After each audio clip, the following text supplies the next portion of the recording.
Hello दोस्तों, स्वागत है आप सभी का हमारी यूट्यूब चैनल लो समझ लो में। मैं प्रदीप कुमार आप सभी का स्वागत करता हूं। तो दोस्तों, कैसे आप सभी? आशा करता हूं कि आप लोग बढ़े होंगे। वापस से एक नए वीडियो में आप सभी का स्वागत है। दोस्तों, आज पढ़ेंगे सोशियोलॉजी का 8वां चैप्टर। इसके पहले हम लोगों ने 7 चैप्टर बिल्कुल अच्छी तरह से कंप्लीट कर लिया है। अगर आप लोगों ने नहीं देखा उस वीडियो को तो जाकर के डिस्क्रिप्शन में देख लीजिए, या फिर चैनल के प्ले लिस्ट में वो सभी वीडियो आपको मिल जाएंगे जो इसके पहले हमने अपलोड किए हैं। ओके, तो 8वां चैप्टर है समिति एवं संस्था। क्या है? समिति एवं संस्था, जिससे इंग्लिश में बोला जाता है associations of institutions. Okay, important question इसके अंतर्गत सिर्फ 3 ही है। यही 3 क्वेश्चन हमेशा रिपीट होते हैं। इनमें से एक क्वेश्चन आपके एग्जाम में बनता है। तो पहला क्वेश्चन जो है, समिति से आप क्या समझते हैं? ओके, इंपॉर्टेंट क्वेश्चन है, समिति से आप क्या समझते हैं, समझाइए। दूसरा क्वेश्चन है, संस्था की परिभाषा या संस्था को परिभाषित कीजिए। और तीसरा क्वेश्चन है, समिति और संस्था में अंतर स्पष्ट कीजिए। समिति और संस्था में अंतर स्पष्ट कीजिए। ये सबसे इम्पॉर्टेंट क्वेश्चन है, ये हमेशा पूछा जाता है आपके एग्जाम में। समिति और संस्था में अंतर स्पष्ट कीजिए।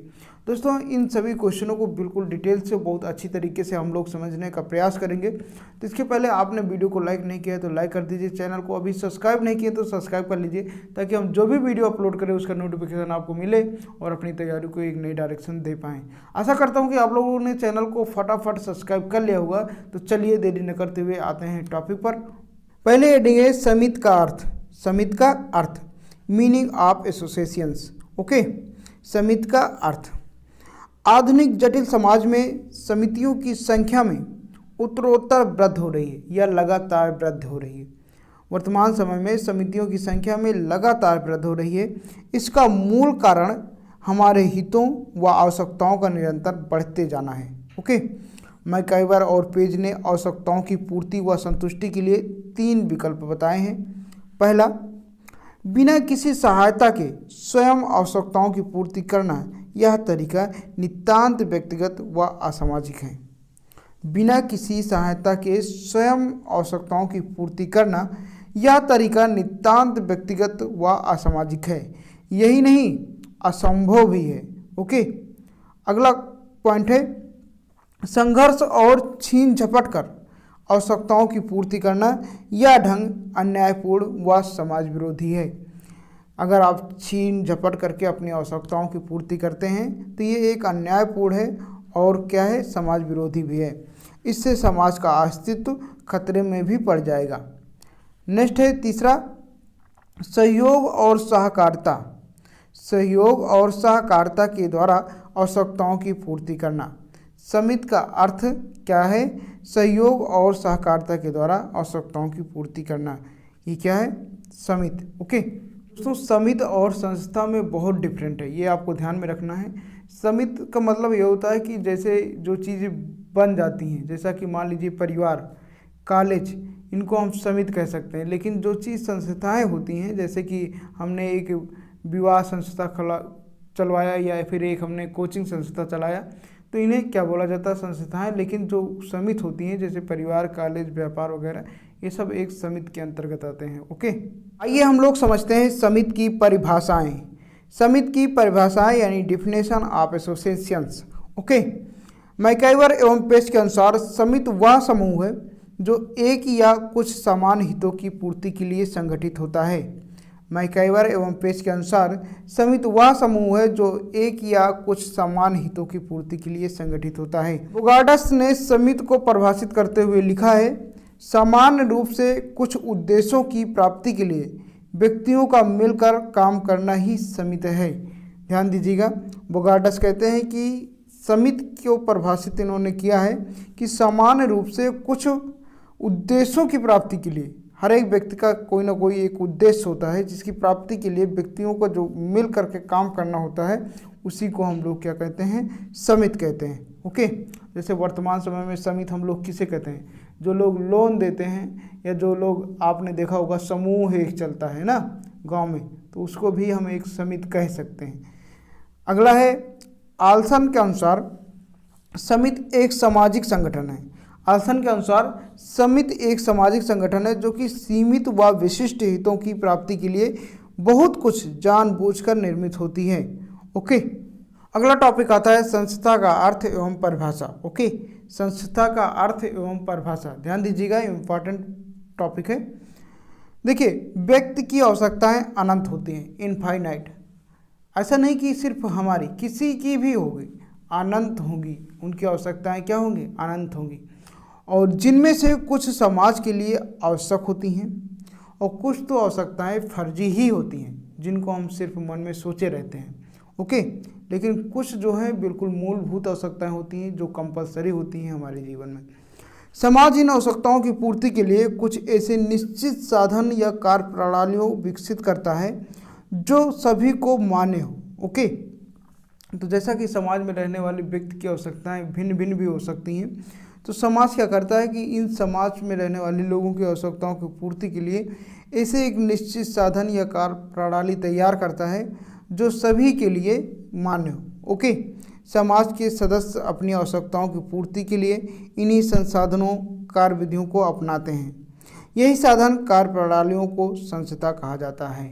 ओके, जैसे कि मान लीजिए एक छोटा सा गांव है और उस पड़ोस में पैसे की कमी है, तो कोई आकर के क्या कह दिया कि हम आपको लोन देंगे और हर महीने आपसे कुछ ना कुछ इतने पैसे लेंगे, जो कि ब्याज के रूप में साल में इतने पैसे आपको देने होंगे। तो ये साधन प्रणाली क्या हो गया, जैसे कि उन लोगों का काम भी चल गया और हो क्या गया कि उनका काम भी चल गया, और एक तरह से ये क्या है, जो लोन दे रही वो क्या है, एक संस्था है। ओके, आई होप कि आप समझ गए होंगे। संक्षेप में, संस्था समाज द्वारा मान्य या स्वीकृत कार्य करने के ढंगों या नियमों की एक व्यवस्था है, जो कि इसमें से निम्न प्रकार से परिभाषित किया गया है। आइए देखते हैं। जैसा कि मैकइवर एवं पेज कहते हैं कि संस्थाएं सामूहिक क्रिया की विशेषता बताने वाली कार्य प्रणाली की सुस्थापित रूप या अवस्थाएं होती हैं। ओके, संस्थाएं जो होती हैं वो सामूहिक क्रिया की विशेषताएं बताने वाली कार्य प्रणाली की सुस्थापित रूप या अवस्थाएं होती हैं। नेक्स्ट है कि सामाजिक संस्थाएं सर्वसामान्य इच्छा द्वारा सुस्थापित व स्वीकृत संगठित मानव संबंधों का समूह है। ये किसने कहा है? इसको बोले थे श्री रास। ओके, श्री रास का कहना है कि जो सामाजिक संस्थाएं हैं वो सर्वसामान्य इच्छा द्वारा सुस्थापित या स्वीकृत संगठित मानव संबंधों का समूह है।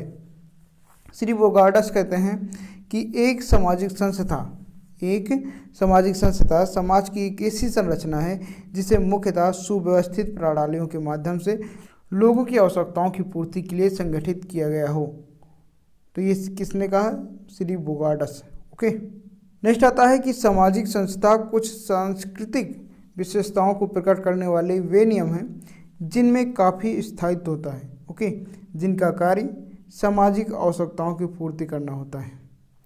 उपरोक्त विवेचन के आधार पर स्पष्ट है कि सामाजिक संस्थाएं व्यक्तियों की मौलिक आवश्यकताओं की पूर्ति के साधन के रूप में विकसित नियमों, विधानों एवं कार्य प्रणालियों का वह संगठित रूप है जो समाज द्वारा मान्य है। मतलब कोई भी ऐसी सरकार द्वारा मान्य संस्था हो जो लोगों की सहायता करता हो। ओके, तो उसे हम लोग क्या कैसे कहेंगे? संस्था। ओके, आइए हम लोग समिति और संस्था में अंतर को समझते हैं, जो कि काफ़ी इंपॉर्टेंट क्वेश्चन है, आपके एग्जाम में हमेशा बनता है।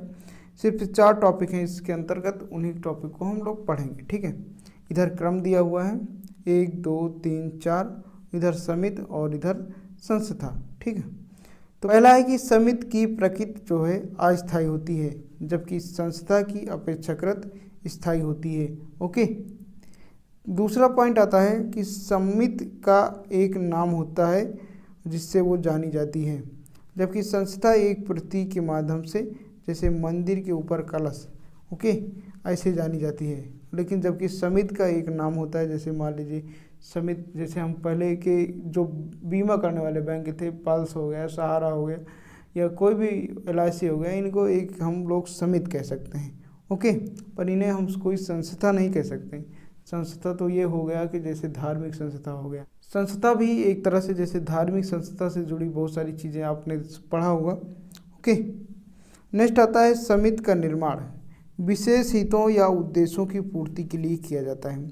समिति का निर्माण जो होता है वो विशेष उद्देश्यों व पूर्ति के लिए किया जाता है। नेक्स्ट आता है चौथा, समिति का उद्देश्य व्यक्तिगत हित या कल्याण होता है। समिति का उद्देश्य जो होता है वो व्यक्तिगत हित और कल्याण होता है, जबकि संस्था का उद्देश्य सामूहिक कल्याण से होता है। ओके, संस्था का उद्देश्य क्या होता है? सभी लोगों का कल्याण करना, जो भी वहाँ पर आएगा अपनी आस्था को लेकर के। लेकिन जबकि समिति का उद्देश्य होता है कि वो व्यक्तिगत हित का कल्याण होता है ना, मतलब किसी विशेष व्यक्ति का कल्याण होता है उसके द्वारा। तो दोस्तों ये एक छोटा सा चैप्टर था समिति एवं संस्था। तो आशा करता हूँ ये वीडियो आपको पसंद आया होगा, तो लाइक कर दीजिए, फटाफट सब्सक्राइब कर लीजिए। और भी आप जितने भी चैप्टर हैं आपके एग्जाम में, सभी छोटे छोटे चैप्टर हैं जिनमें से 1 या 2 क्वेश्चन हमेशा पूछे जाते हैं। उन सभी चैप्टरों को भी जल्दी करवाएंगे, लेकिन आप लोग वीडियो को शेयर नहीं करते हैं, इसलिए थोड़ा अब इस सिलेबस को हम स्टॉप करते हैं। ओके, और इसके बाद लगभग 2-3 दिन बाद फिर से स्टार्टिंग करेंगे। तो तब तक आप पिछले वीडियोज हमारे देखते रहिए। अगर आपको चाहिए कि नहीं कि सर अगला पार्ट आना चाहिए, तो आप लोग कमेंट में ज़रूर बताना, क्योंकि आपने वीडियो को शेयर नहीं किया है, इसलिए बहुत सारे कम छात्र इस वीडियो को देख रहे हैं। तो मैं 2-3 दिन के लिए स्टॉप करना चाहता हूँ। अगर आपको चाहिए कि नहीं सर आप डेली अपलोड कीजिए, हम वीडियो को शेयर करेंगे, तो ऐसा कहेंगे आप तो मैं करूँगा ज़रूर। ओके, तो चलिए मिलते हैं एक नए वीडियो के साथ, तब तक के लिए जय हिंद, जय भारत।